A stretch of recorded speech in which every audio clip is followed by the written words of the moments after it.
मनु के धार्मिक विचार, धर्म से संबंधित विचार के बाद अगर हम मनु की सामाजिक व्यवस्था संबंधी विचारों पर बात करें तो ये कहा जा सकता है कि मनुस्मृति अपने राजदर्शन की तुलना में अपने समाज दर्शन के लिए ज़्यादा प्रसिद्ध है।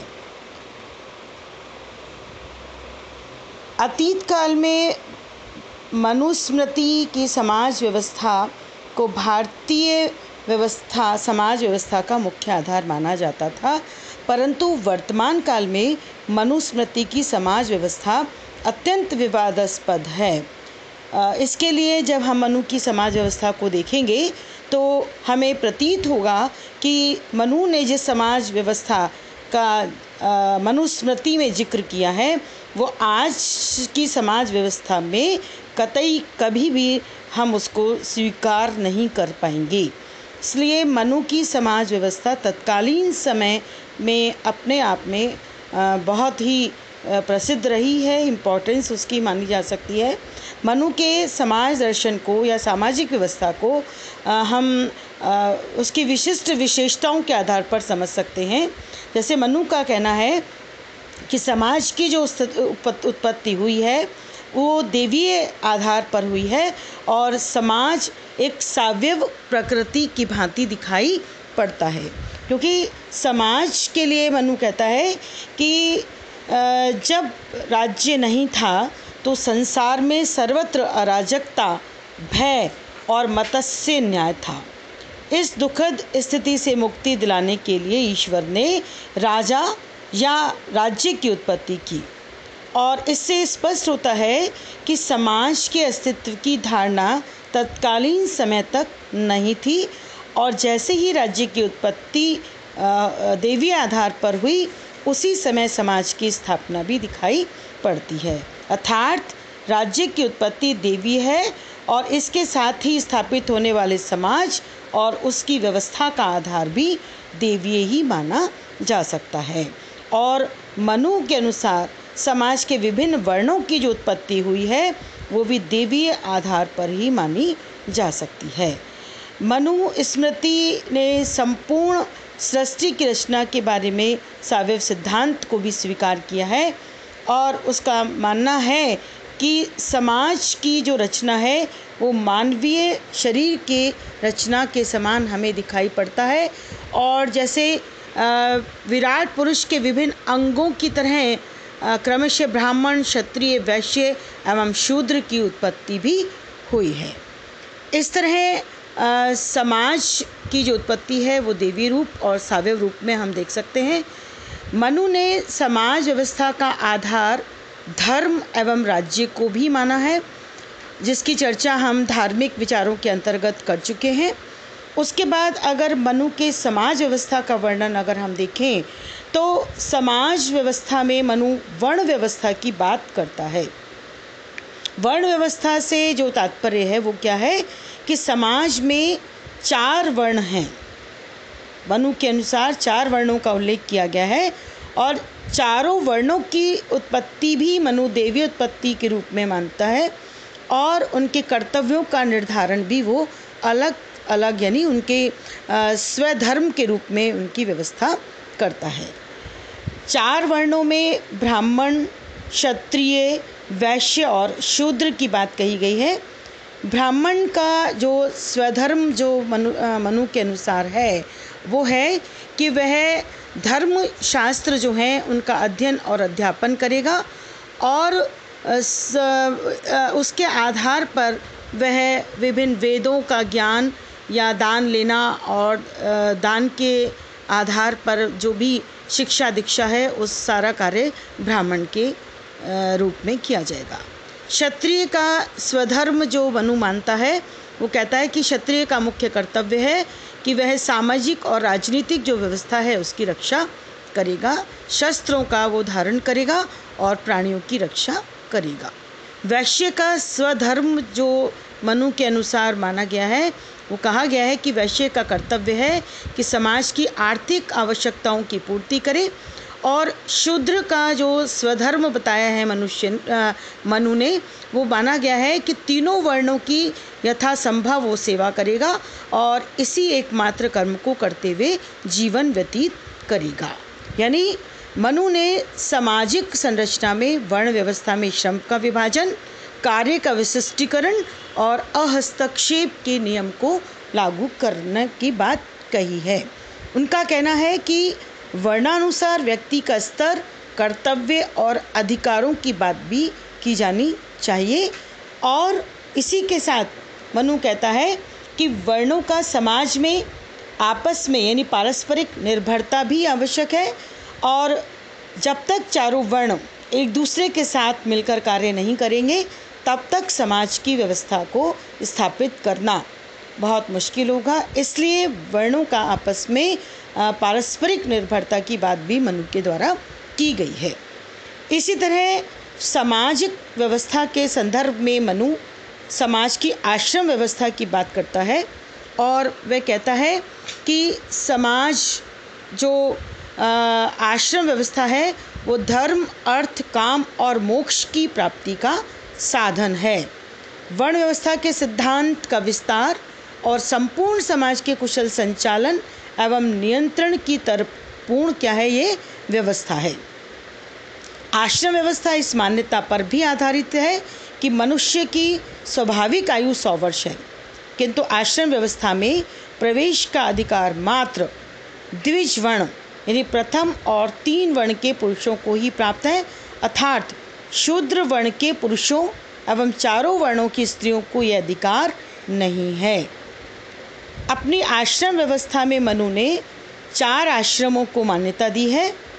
पहला है ब्रह्मचर्य आश्रम, दूसरा है गृहस्थ आश्रम, तीसरा है वानप्रस्थ आश्रम और चौथा है संन्यास आश्रम।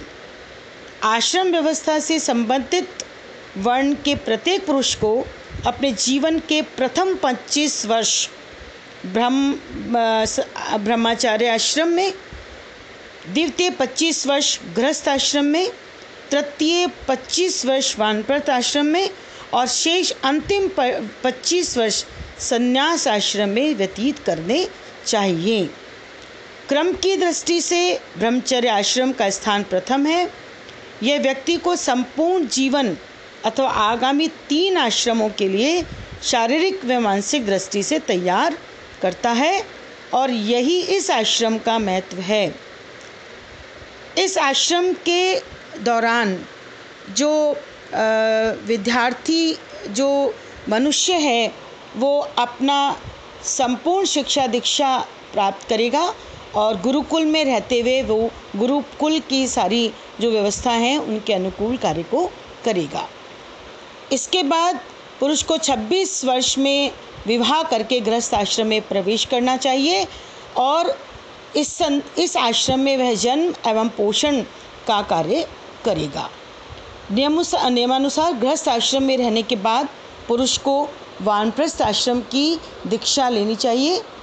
उसे संपत्ति, घर व सब कुछ त्याग कर संन्यास वन में जाना होगा, वन में जाना चाहिए और वहाँ पर कंद मूल फल आदि का सेवन करना चाहिए।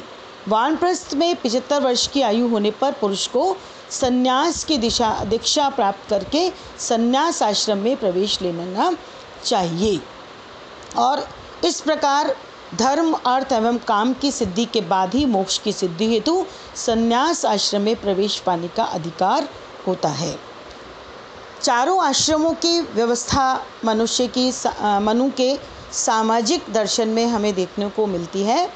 इसी के साथ अगर हम सामाजिक व्यवस्था में और आगे सामाजिक संदर्भ में बात करें तो समाज व्यवस्था में हमें स्त्रियों के स्थान और साथ में हमें शूद्रों के स्थान की बात भी करनी है।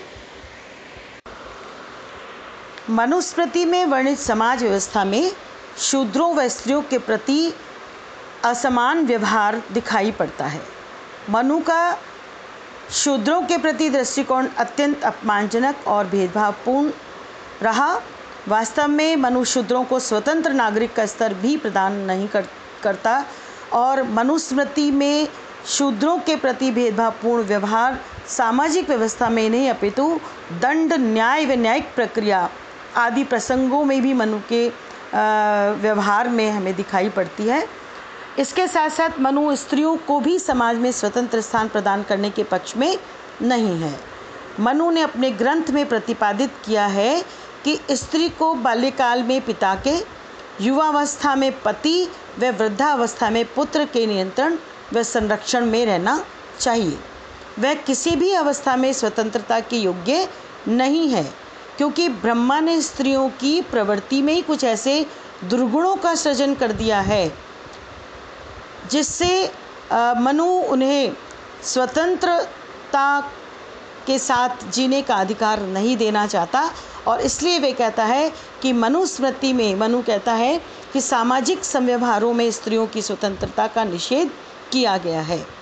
शूद्रों व स्त्रियों के प्रति मनुस्मृति में प्रतिपादित जो दृष्टिकोण हमें देखने को मिलता है, उससे यह प्रतीत होता है कि मनु सामाजिक व्यवस्था में समानता के सिद्धांत को मान्यता नहीं देता। शूद्रों व स्त्रियों के प्रति मनु द्वारा प्रतिपादित किए गए भेदभाव का कोई तर्कसम्मत आधार अथवा औचित्य प्रतीत नहीं होता है। मनु ने जिस सामाजिक व्यवस्था का चित्रण हमारे समक्ष रखा है, कुछ विशिष्ट स्थितियों के आधार पर हम मनु की सामाजिक व्यवस्था की आलोचना भी कर सकते हैं। आलोचना के संदर्भ में अगर हम तर्क प्रस्तुत करें तो सबसे पहला बिंदु हम ये रखेंगे कि यह जो व्यवस्था है, सामाजिक व्यवस्था, वो यथार्थवादी समाज दर्शन को प्रस्तुत नहीं करती है। उसी तरह से हम ये भी कह सकते हैं कि जो यहाँ वर्ण व्यवस्था की बात कही गई है, वो एकमात्र ऐसी व्यवस्था है जो कि वास्तविक तथ्यों के रूप में स्वीकृत नहीं की जा सकती है। वर्ण, 4 वर्णों की जो बात की गई है, उसमें शूद्र वर्ण को बिल्कुल ही नकार दिया गया है। उनकी स्थितियों को समाज में एक समानता का दर्जा नहीं दिया है और उस तरीके से ये जो वर्ण व्यवस्था है वो भी मनु की स्पष्ट या वास्तविक रूप से समझना मुश्किल लग रहा है। आश्रम व्यवस्था को अगर हम देखें तो यहाँ पर भी जो आश्रम्स की बात की गई है उसमें इस तरह का मनुस्मृति के अंतर्गत कि जो मात्र द्विज वर्ग इसको सीमित कर दिया है उन्होंने, और शूद्र वर्ण को इससे वंचित भी रखा है, जो कि उचित नहीं है। मनु ने जिस स्त्री जाति के संदर्भ में बात कही है वो भी कहीं पर भी स्पष्ट से सही नहीं है और स्त्री संबंधी विचार पूर्वाग्रह युक्त एवं अनुदारवादी प्रतीत होते हैं। इस तरीके से हम कह सकते हैं कि मनु ने जिस सामाजिक व्यवस्था का चित्रण हमारे समक्ष रखा है, अगर संक्षेप में हम बात करें तो कह सकते हैं कि मनुस्मृति की समाज व्यवस्था के मूल्यांकन के बारे में यह कहना उचित होगा कि यह प्राचीन युग के एक ऐसे समाज से संबंधित है जो अपनी रचनाओं में सरल संगठन वाला है और अपनी प्रकृति से कृषि प्रधान, धर्म प्रधान एवं पुरुष प्रधान दिखाई पड़ता है। और इसीलिए जो यह लोकतांत्रिक मूल्यों का विरोधी प्रतीत होता है और आधुनिक भारतीय समाज की जटिल एवं बहुलवादी प्रकृति के अनुरूप दिखाई नहीं पड़ता है। लेकिन मनु ने बहुत कुछ सामाजिक व्यवस्था में जो चित्रण किया है उसकी महत्वता को भी हम कम नहीं आंक पाएंगे, उसकी भी एक इम्पोर्टेंस है। और यही है कि तत्कालीन समय में मनु की समाज व्यवस्था राज्य व्यवस्था से भी ज़्यादा महत्वपूर्ण मानी जाती थी।